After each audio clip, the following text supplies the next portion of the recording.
Hi, my name is Mandolin Royal, and I'm here in my hatch room out in the barn with these 4 brooders set up.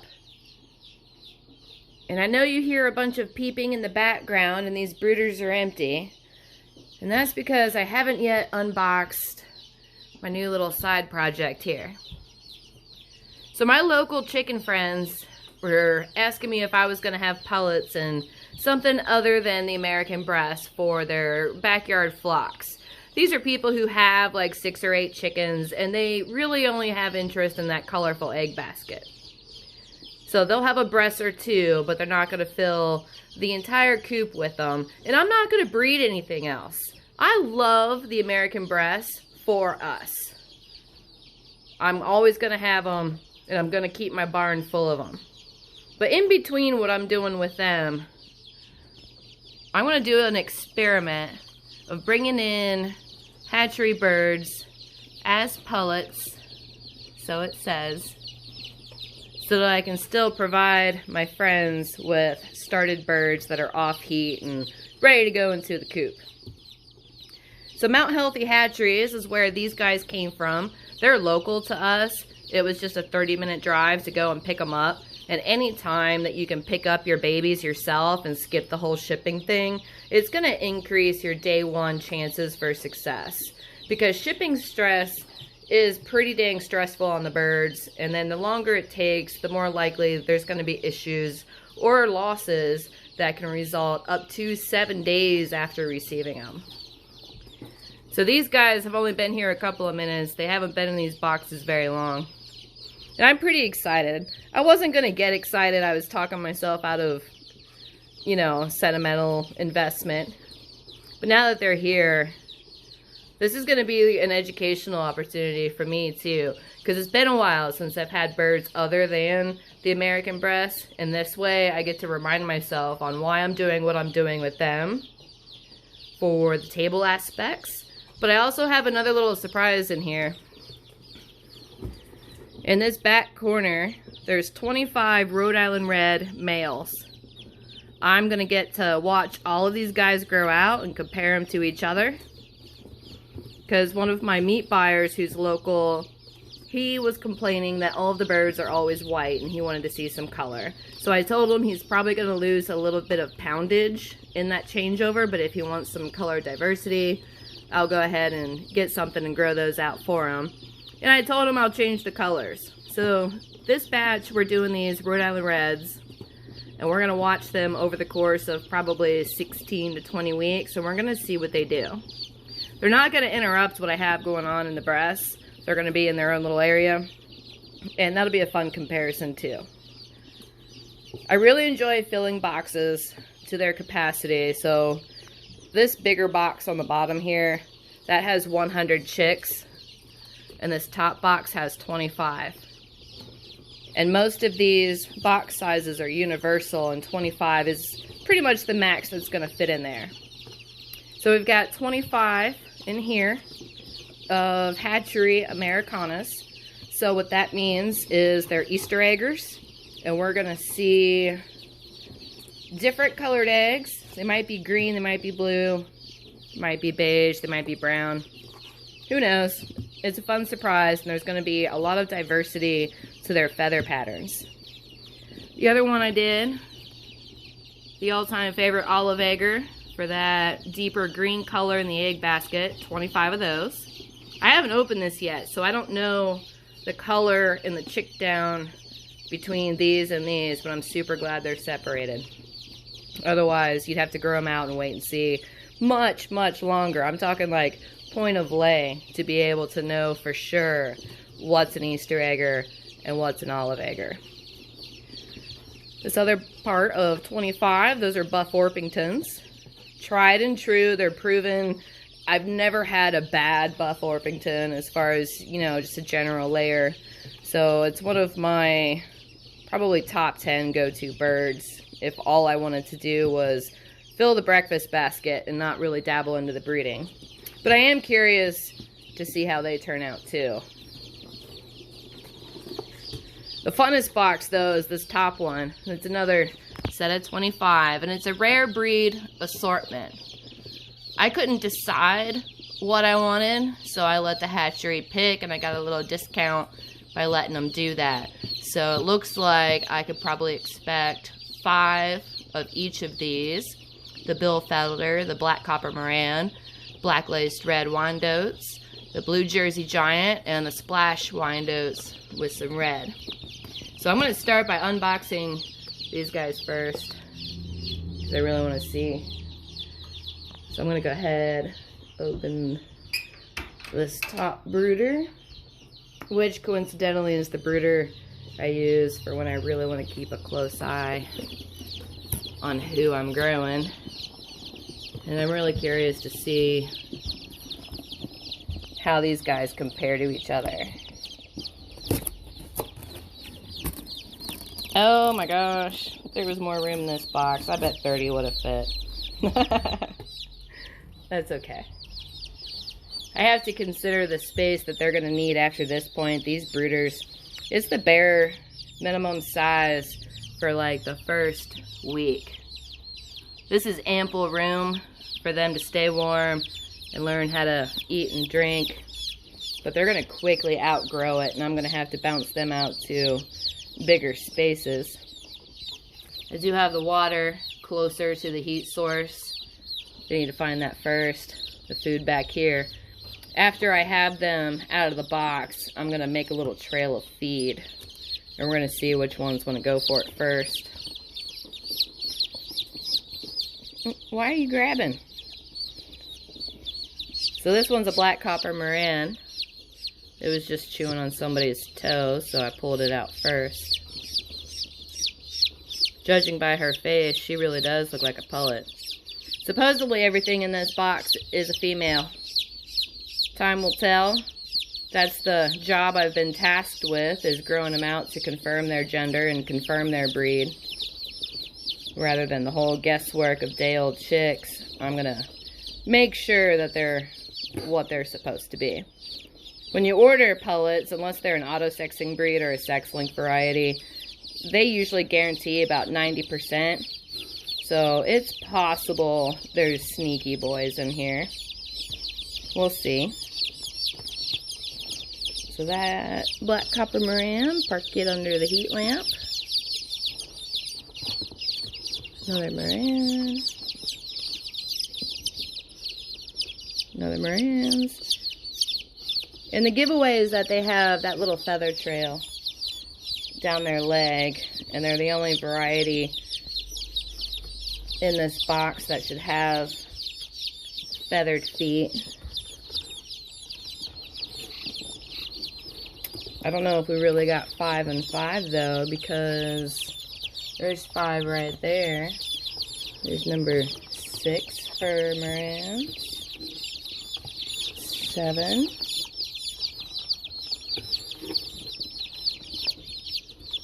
8. I think that's it. So this is a blue Jersey Giant. Blue Jersey Giant. Blue Jersey Giant. Blue Jersey Giant. So that was 4 of those. Okay. There's splash Wyandottes in here. They're going to have a little red on them probably. That's one right there. You can see the flat rose comb. So looks like we got 1, 2, 3. Oh, there's another blue Jersey Giant.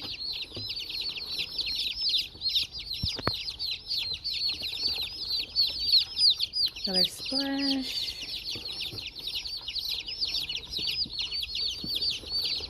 Don't know on that one. It had a single comb.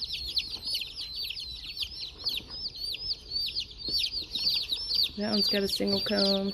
So I think the Wyandottes are going to show a variety in combs. Some are going to have rose combs, and some are going to have single combs.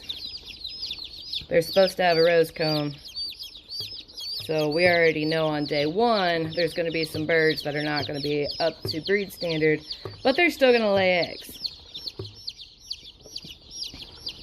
This one's probably a Wyandotte. It's got blue rose comb.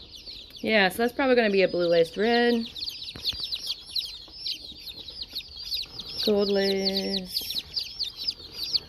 Gold lace. Gold lace. And also listed Billfelders. These guys are an auto-sexing breed. Females have the chipmunk stripe pattern. Top of their head is dark. I'm assuming that the males would have a little splotch of white up here on the head and their stripes wouldn't be so clean. So it looks like we got 3 Billfelder pullets. Look at these guys in here.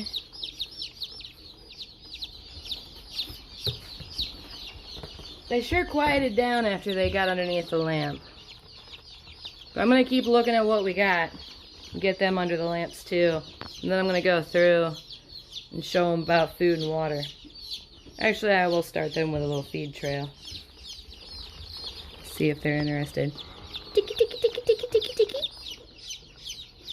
They probably won't care about it until they're more settled. Oh, that Moran's was wanting some. Tiki, tiki, tiki. I'm going to be watching the temperature in this hatch room too. I had to swap out heaters because of course you can't have the day go perfectly smooth. So upon getting back with the chicks, I noticed our heater, the thermostat wasn't working, so I had to swap heaters. It's now warm enough to put these guys in here, but I'm hoping to achieve a 72-degree temperature in this room. So this box, I'm not going to be able to handle it and move it around and still video, but I do want to see the colors between the Easter egger and the olive egger. I'm looking for exciting diversity for multicolored, fun little hobby flocks. So we'll see. The buff Orpingtons, of course, are going to be buff, and the Rhode Island Reds are going to have a red hue to them. These other ones I'm more curious about.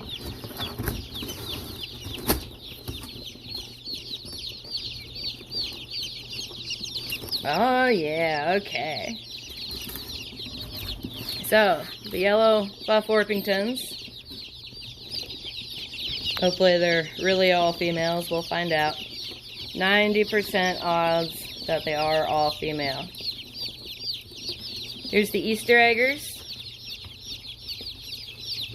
All kinds of colors. So this one's going to be neat looking. This one's going to be a black one. These are going to be more in the gold range. Sometimes when they have that really crazy coloration of a lot going on, they'll grow into some colorful feathers. This one's going to be blue. This one's going to be black. This one's going to be some variation of splash. There's going to be reds, there's going to be golds, there's going to be all kinds of stuff in here. So that's going to be a fun little box. The olive eggers back here, they seem to go back to a blue-black splash. And that little chipmunk guy. Female, rather. But they have a lot more consistent color because they're probably a first-generation hybridized cross, and that's going to be a lot more consistent. And that's a key difference between the olive eggers, because if you want to actually get that dark green egg every single time, they usually need to be a first-generation cross. The Easter eggers, aka Americana, however they spell it, it varies from one place to another.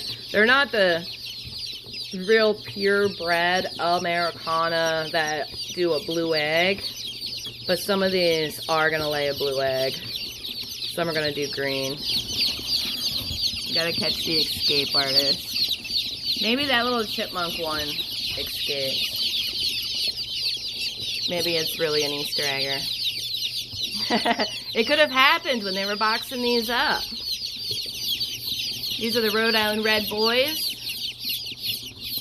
Their chick down is pretty consistent. We'll see if the rest of them end up consistent or table grade by, I don't know, 20 weeks. We'll find out. We're going to watch those grow and see what you might be able to expect from just getting a box in the mail from one of the bigger hatcheries. So I'm going to go ahead and shut this off and get these guys split up. Get them close to the food and the water and the lamp. So I'm going to take a quick break and do that. Alright, so I have everybody unboxed. It's still pretty daggone noisy in here, but I've never had this many chicks in this room before. They're not going to be here more than 2 weeks before they move to bigger spaces. It's starting to warm up in here, and already they're doing what they should be doing. They're either trying to stay warm because they're under the 2-week mark. That means they can't generate their own body heat yet. Or they're over by the feeder or the drinker. This is the group of olive eggers. They have 10 of the Orpingtons with them. I'm not going to confuse the Orpingtons for a blue or black olive egger. So that was a good way to mix them. Down below we have our Rhode Island cockerels and the other 16 buff Orpingtons. One of the cool things the hatchery did is they put an extra of every single one in the boxes. So if by chance we lose one, there's a replacement already here. And I don't have to file a claim or anything crazy. When I was putting them in here, they were all very robust. They were perky, they were ready to go. These are everything that I would expect from day-old chicks. I felt a range of body condition and size and the way they were shaped, but my hands have been trained to feel that. So of course my hands naturally looked for those feelings. Down here we have all of the Easter eggers. Starting to figure out what's going on, eating and drinking, mimicking their friends. Because that first one that learns how to use the drinker, that one will teach the other ones. If you do have ship chicks though, sometimes you do need to help them a little bit more. And you may need to dip their beak in the drinker to show them what they're looking for. Most of these are figuring things out pretty well without me having to do that for them. I put a little trail of feed here. Most of it's gone. They've already grabbed it. I'm excited to watch these goofy Easter eggers grow in though, because the feather patterns, there is such a huge variety in how they could turn out. It's a surprise in every box. That one's going to be Splash. Another difference I noticed between the Easter eggers and the olive eggers is the olive eggers had a much higher rate of feathered feet. And that indicates that they've been crossed into Morans to get the depth of the green egg color. Up here, these guys already ate their little feed trail.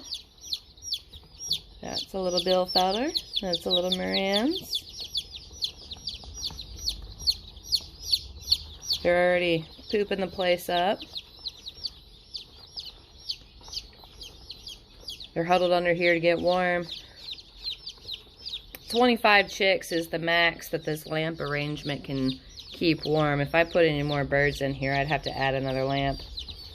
Otherwise, there wouldn't be enough space for them to all get warm.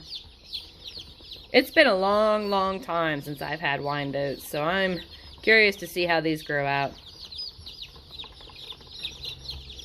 It's neat to get a couple different varieties in the same box, too.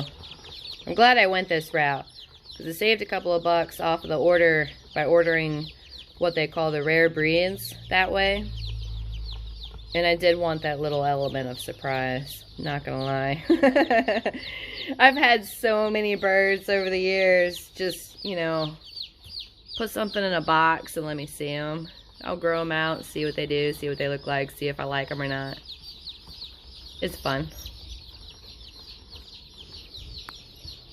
I want to go back and look at the olive eggers. They were looking pretty busy.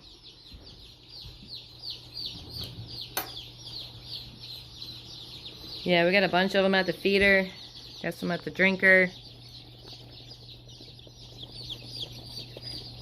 The Orpingtons have been every bit as busy. So for day one, I really like what's going on here. I'm not mad that I did this for my friends. I was telling my husband that I might want to keep a couple of these just for our breakfast egg coop. Because right now, this time of year, there's hatching eggs that I'm putting in an omelet. Because I don't have other layers. So maybe I'll peel off a group. Keep 6 or 8 of them for my own little backyard flock of breakfast makers. The most exciting part, though, is going to be handling them and watching them grow, comparing them to each other, reminding myself on why we're doing what we're doing and how we're doing it, and giving a little bit of change. I don't ever want my hands and my mind to get tunnel visioned or to get so into one variety that I forget everything else. This way, it'll keep my knowledge fresh. And it'll diversify what I'm thinking about. And for a bird nerd, that's important. But it'll be neat to see how these guys grow.